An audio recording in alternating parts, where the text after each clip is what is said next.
1990년대에서 2000년대로 넘어오면서 디지털 시대가 들어왔습니다. 그러면서 젊은 세대에게는 이 성경책을 들고 다니는 게 아주 무식하고 무식한 일이 되어버렸어요. 야, 뭘 무겁게 해. 성경책을 들고 다녀요. 핸드폰 안에 다 있어요. 그런데 제가 얼마 전에 어떤 집회를 보면서 깜짝 놀란 사실이 있습니다. 그들은 이 성경책보다 몇 배나 무거운 아이패드 프로를 옆에 끼고 나타났습니다. 그럼 저를 이야기해 줘야죠. 뭘 촌스럽게 아이패드 프로를 들고 가세요. 홍대현 책임님한테 말하는 거 아닙니다. 죄송합니다. 이거 누구가 가르치는 게 절대 아닙니다. 촌스럽게 그렇게 무거운 걸 누가 들고 다녀요. 이렇게 깔끔한 성경책 있는데.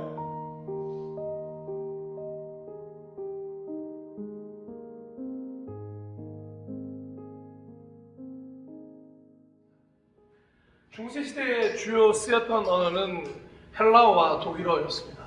그런데 많은 사람들이 배우지 못했던 한 가지 언어가 있었는데 바로 라틴어였습니다. 라틴어는 그래서 많은 차별을 만들어내는 언어였습니다. 특별히 성경을 라틴어로만 해석하다 보니까 라틴어를 배운 사람만이 성경을 말할 수 있었고 읽을 수 있었고 전할 수 있었다는 착각에 빠져 살던 시대가 바로 중세 시대였습니다. 자기들만이 라틴어를 할 수 있기 때문에 자기들만이 성경을 해석할 능력이 있다고 말하는 사람까지도 나타났습니다. 그래서 우월한 이가 나타나니까 어떻게 될까요? 당연히 뒤처지는 이도 나타나게 되었습니다.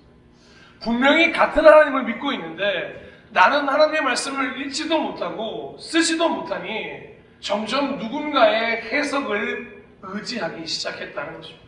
그러니 모든 이들에게 공평하게 주신 이 말씀 때문에 빈부의 격차가 일어나고 권력이 생기기 시작하고 재력이 생기기 시작했다는 겁니다. 사실 이때 깨어있는 신학자들이 굉장히 많이 있었습니다. 그럼 그들이 해야 될 일이 무엇이었을까요?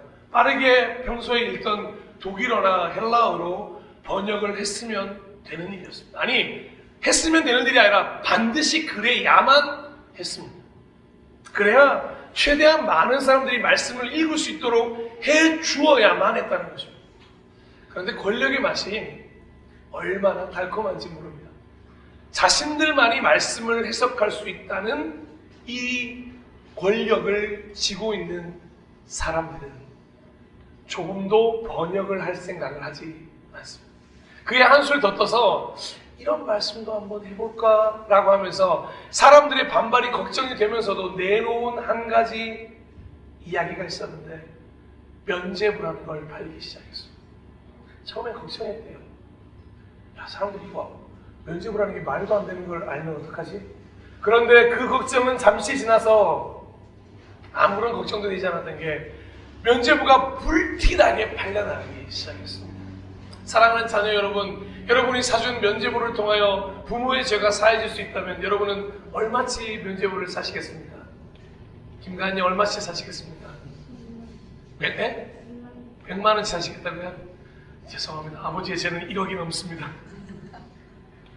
아니요. 면죄부를 산다고 해서 조금의 죄도 사해질 수 없습니다. 면죄부라는 말 자체가 성경에 등장하지 않음에도 불구하고 성경을 해석하는 그 라틴어만을 읽을 수 있다고 생각했던 사람들에 의해서 나온 게 이런 어처구니 없는 사태였습니다. 얼마든지 마음대로 성경을 자기 뜻대로 해석해도 된다고 생각하는 사람들이 넘쳐나기 시작했던 거죠. 그러니 성경은 더 이상 하나님의 말씀이 아니라 사람의 말로 전락되어 버리기 시작했습니다. 하나님께서 이 시대를 성경에 등장했던 그 어떤 시대보다 암흑의 시대라고 생각했을 건 당연하다고 생각합니다. 하지만 새벽이 깊어질수록 어떻게 될까요? 아침이 곧 다가옵니다. 새벽이 완전히 깊어질수록 아침이 다가오는 것처럼 그들의 면죄부 같은 그런 말도 안 되는 만행이 이어질수록 이제 곧 아침이 오게 되는데 그래도 정말 다행이었던 사실은 그 와중에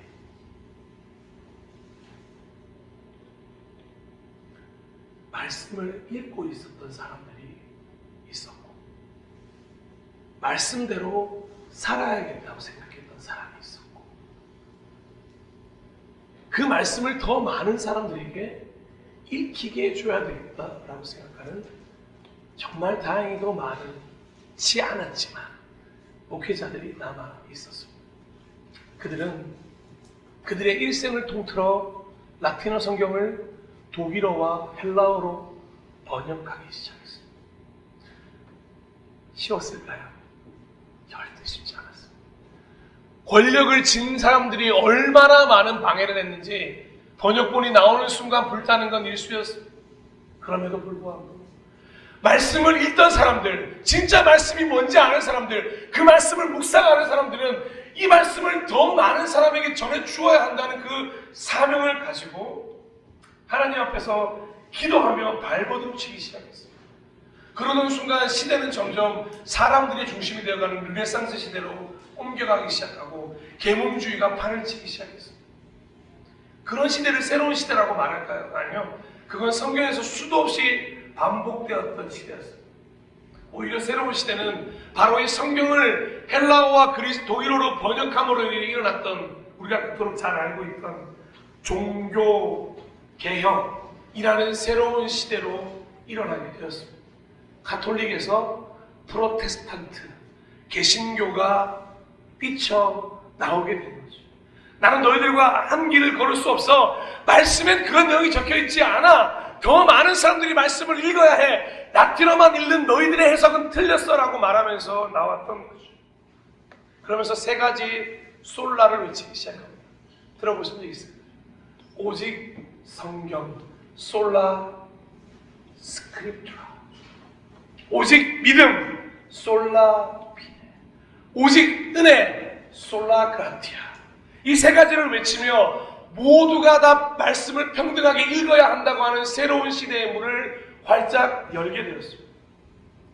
사실 그리고 그 은혜는 지금 우리까지도 그 은혜를 경험하고 있는 거예요.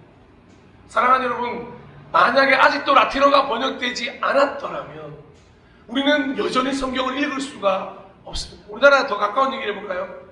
중국어를 한국어로 번역하지 않았다면 우리는 성경을 읽지 못했을 거죠. 그래서 세종대왕님한테 다시 한번 감사해야 될 것 같아요.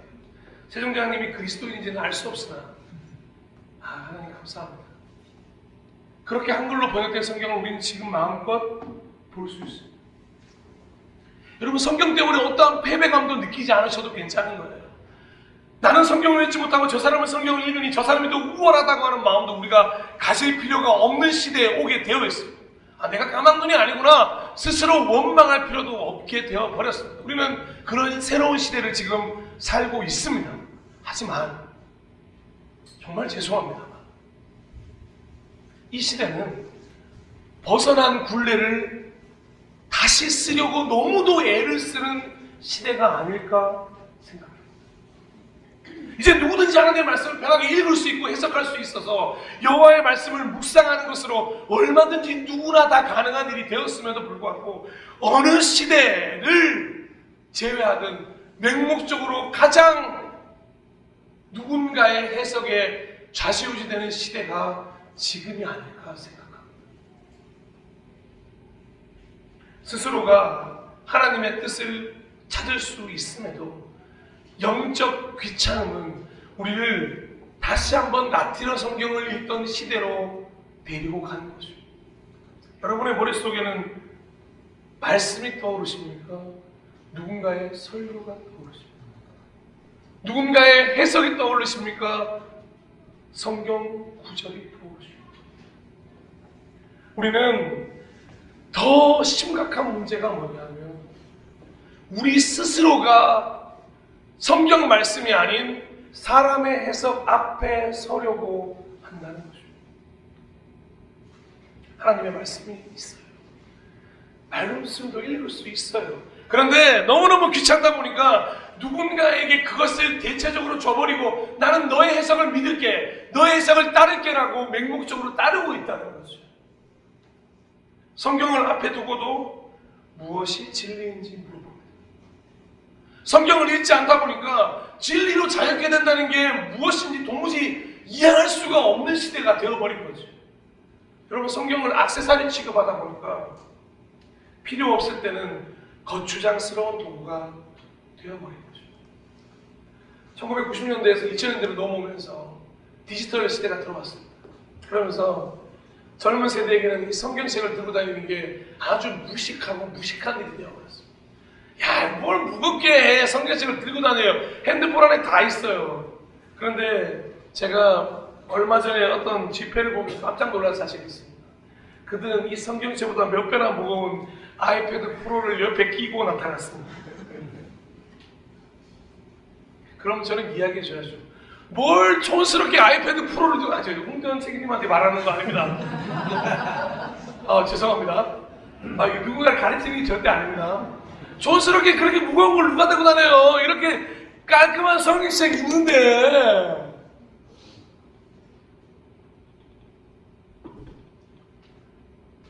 사랑하고 축복하고 존경하는 동역자, 지금 여러분의 삶 속에서 하나님의 말씀은 어떤 의미예요? 여러분의 삶을 정말 밀도 있게 구성해주고 여러분의 삶의 길을 정말 옳은 길로 인도해주고 새롭게 산 길로 이끌어주고 있는 것이 말씀입니까? 여러분은 정말 이 말씀을 통하여서 매일매일 새로운 은혜를 경험하고 계십니까? 예레미야 애가가 이야기했던 이 말씀을 혹시 살고 계십니까? 예레미야 애가 3장 19절 23절입니다. 내가 겪은 그 고통, 쓴 숲과 쓸개집 같은 그 고난을 잊지 못한다. 잠시도 잊을 수 없으므로 울적한 마음을 가눌 길이 없다.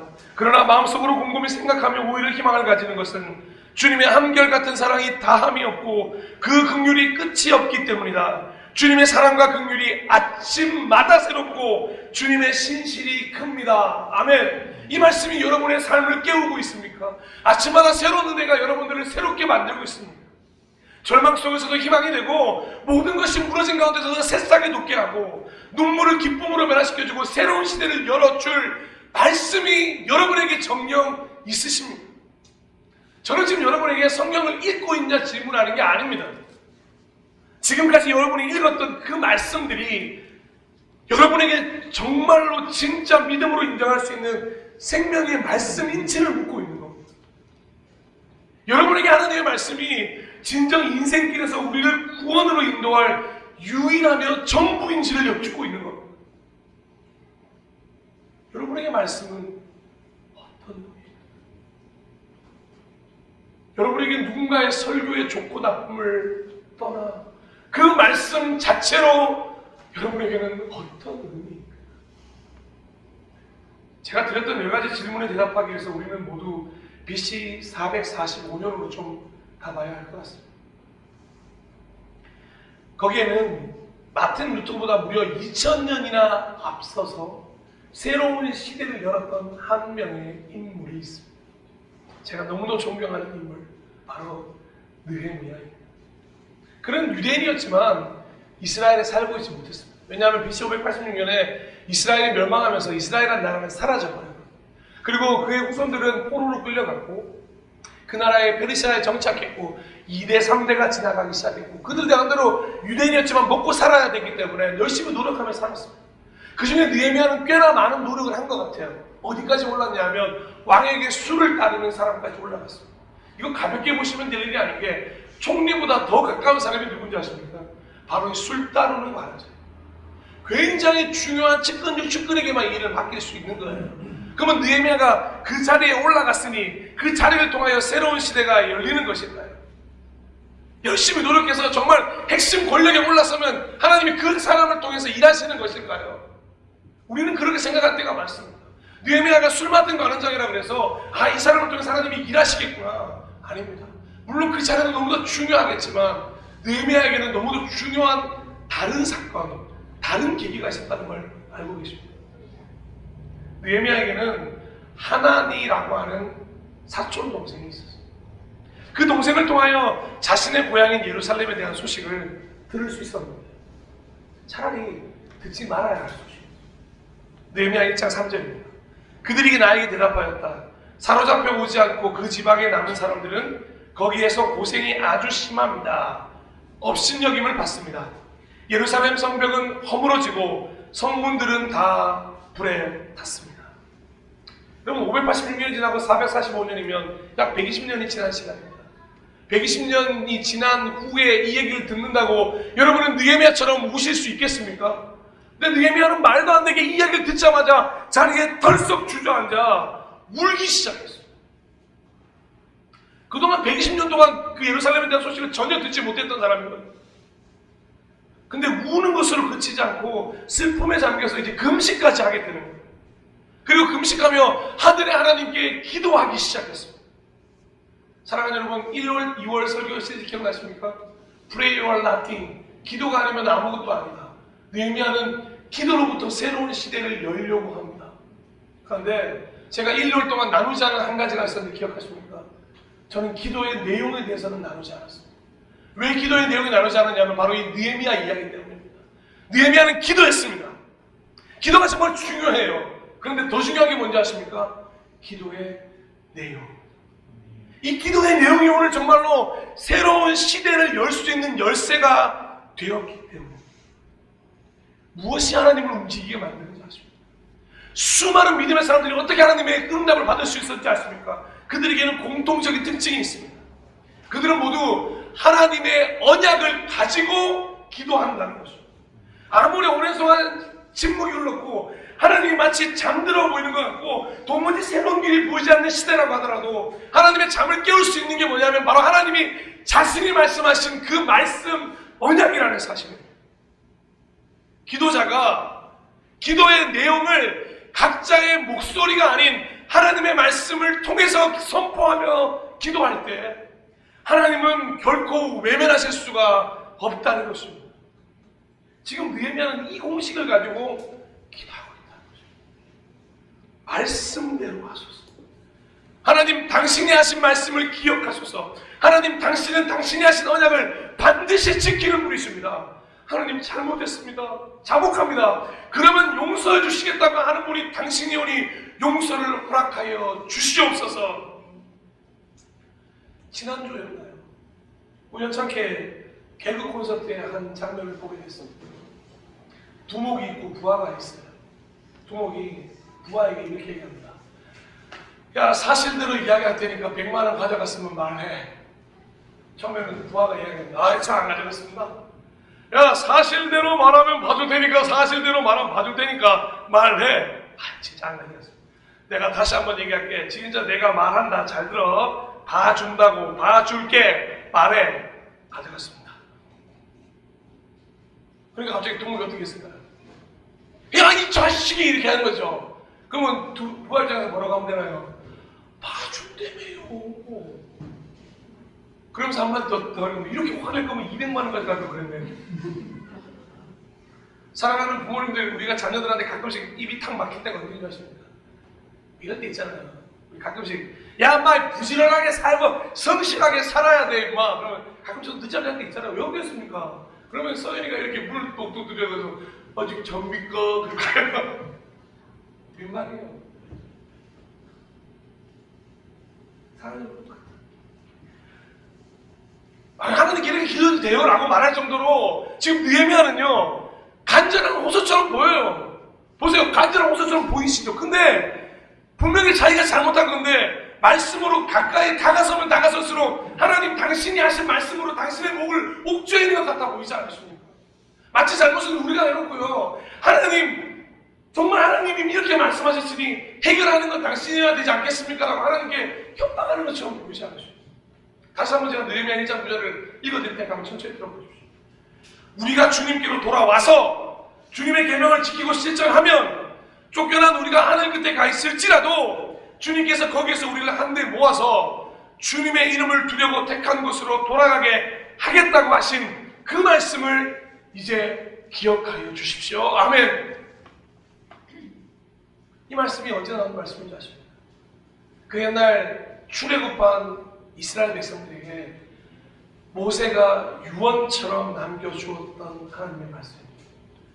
이 말씀을 하신 분이 하나님이시니 하나님께서 약속을 지키라고 느헤미야는 이 말씀을 가지고 와서 지금 기도하고 있는 거죠. 신명기 30장 4절입니다. 쫓겨난 당신들이 하늘 끝에 가 있을지라도 주 당신들의 하나님은 거기에서도 당신들을 모아서 데려오실 것입니다. 아멘. 당신이 이렇게 말씀하셨으니 우리가 흩어져 있다 할지라도 우리를 모으시는 분은 당신이 되셔야 합니다. 라고 말합니다. 느헤미야는 이 말씀을 거론하면서 자신이 평소 얼마나 이 신명기 말씀을 묵상하고 있었는지 우리 모두에게 보여주고 있습니다. 그가 이 신명기 말씀을 기억하고 있는 것으로 보아 그는 계속해서 말씀을 읽는 사람은 아마 노력했던 것을 보면 구두로 전해내려오든 쪽지로 전해내려오는 말씀이든 절대 버리지 않고 간직하는 사람이었다. 그래서 오늘 가장 중요한 주제를 여러분에게 말씀드립니다. 하나님의 말씀을 간직한 자, 하나님의 말씀을 선포하는 자, 특별히 하나님의 말씀으로 기도하는 자를 통하여 새로운 시대가 열린다는 것입니다. 여러분 인생에 새로운 시대가 열리길 원하고 정말로 이 말도 안 되는 삶을 정산하고 싶은 그런 마음이시라면 이 세 가지를 기억하십시오. 다시 한 번 더 하나님의 말씀을 간직한 자, 하나님의 말씀을 선포하는 자, 하나님의 말씀으로 기도하는 자를 통하여 말입니다. 새롭게 시작하고 싶으십니다. 그런 말씀밖에 없다는 이야기를 우리 모두에게 보여주고 있는 거예요. 말씀을 기억하기도 어려운 베리시아라는 나라입니다. 여러분 일본에서 조선말을 지키는 것과 똑같은 거예요. 하나님을 믿는다는 이유로 사자굴에 언제든지 박혀도 불문불에 들어가서 죽어도 아무렇지 않은 게 그 당시의 삶이었습니다. 그런데 어떤 상황에서도 느헤미야에게서 말씀을 빼앗을 수가 없었다는 거죠. 저는 바로 이 부분에서 3월을 새로운 시작으로 열 시작으로 만들어가고자 하는 타이밍을 좀 생각하고 싶어요. 이 부분에서 우리의 신앙이 기존의 벽을 뛰어넘어서 완전히 새로운 국면을 정말 맞이할 수 있게 되고 싶은데 바로 여러분 이 말씀을 간직하시는 겁니다. 하나님의 말씀이라면 가능하다라는 말입니다. Pray or nothing. 왜 the words of God is everything이냐면 하나님의 말씀은 모든 것이 가능하기 때문에 그렇습니다. 모든 것을 가능케 하실 것은 세상 그 어떤 것이 아니라 하나님의 말씀이기 때문에 그렇습니다. 이렇게 생각하고 나니까 느헤미야가 눈물을 흘리며 금식해야 될 이유가 더 이상 없는 거예요. 그러면서 금식을 끝내고 기도를 끝내고 이제 왕 앞으로 나아가게 됩니다. 여러분 우리는 느헤미야가 기도했다는 것만 기억하시면 안 돼요. 금식했다는 것만 기억하시면 안 됩니다. 그 기도를 왜 끝냈는지 그 금식이 어떻게 끝났는지 기억하셔야 되는데 느헤미야의 마음속에 뭐가 들었냐면 신명기 말씀이 들어왔고 그 말씀에 대한 믿음이 들어왔고 그 말씀에 모든 것을 가능하게 한다는 믿음이 들어오고 나니까 더 이상 금식해야 할 이유도 더 이상 기도해야 할 이유도 없이 이제 왕 앞으로 나아가서 하나님이 어떻게 행하시는가를 바라보는 거죠. 여러분이 1, 2월 동안 기도하셨다면 이제 3월 동안 아마 어마어마한 일을 만나게 되실 것입니다. 아무리 어려운 상황이라도 이 모든 상황을 역전시킬 수 있는 유일한 방법이 말씀으로부터 시작된다는 확신이 있는 사람에게는 매일매일이 새롭게 기도되는 일밖에 없다는 것이죠. 느헤미야의 마음에 얼마나 충만함이 가득했겠습니까?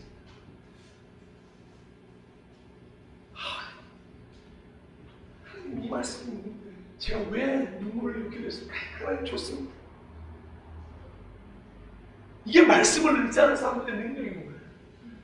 사랑하는 여러분, 우리는 힘이 없습니다. 네, 우리는 부족하죠. 근데 우리 안에 말씀이 있으면 그 말씀을 사모하는 마음이 있으면 하나님의 말씀을 소유하고 있으면 하나님이 어떤 일을 하시게 될지 기대하며 꿈을 꾸게 된다는 것 아니겠습니까?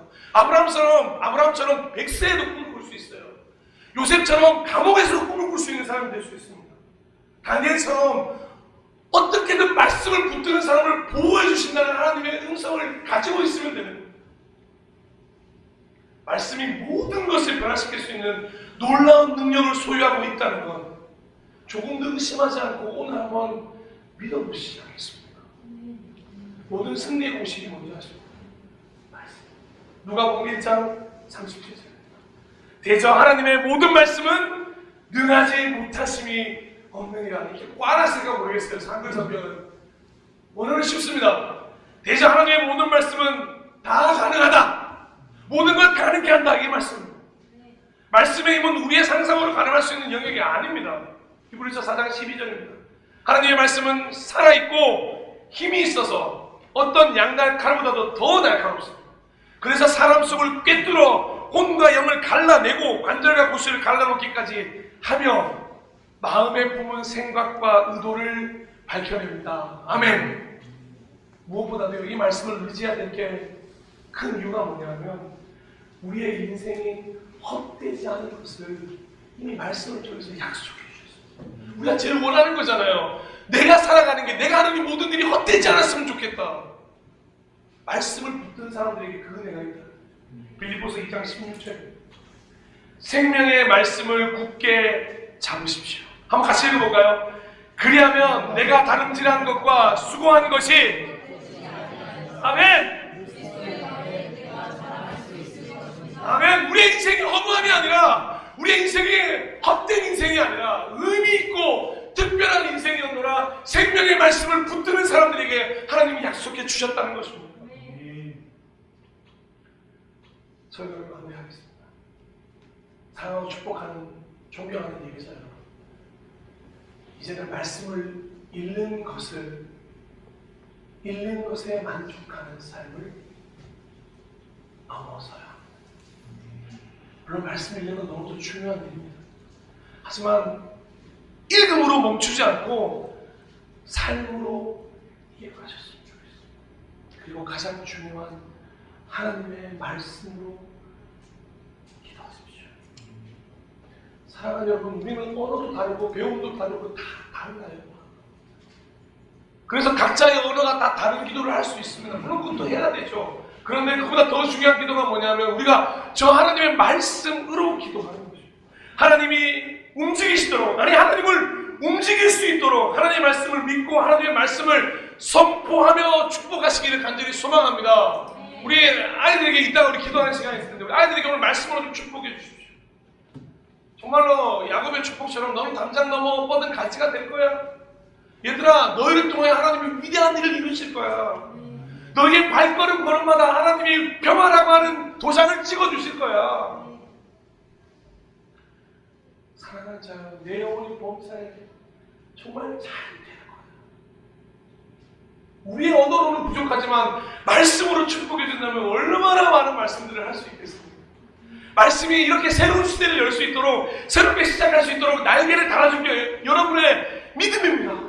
말씀과 여러분의 믿음이 결합되는 순간 말씀이 얼마나 자유롭게 운행하실지 기대하는 3월이 되었으면 좋겠습니다. 우리 믿음과 하나님의 말씀을 한번 만나게 해보시다. 말씀이 친히 일하게 되는 건 그게 뭔지 한번 3월달 동안 한번 보지 않겠습니다. 말씀이 죽은 단어가 아니라 역동하는 살아있는 생명이라는 걸 이제 드디어 2024년 3월에는 발견해 보지 않으시겠습니까? 그 생명이 우리 가운데 놀라운 일을 행하실 것입니다. 서로 사랑하는 다음 세대를 축복합니다. 하나님의 말씀이 여러분 안에 거할 때 하나님이 놀라운 일을 행하게 하실 것입니다. 이제 새로운 직장을 떠나는 청년 여러분, 여러분에게 하나님의 놀라운 축복이 있을 것입니다. 그런데 말씀으로부터 시작하시죠. 여러분의 노력도 중요해요. 근데 이거 놓치면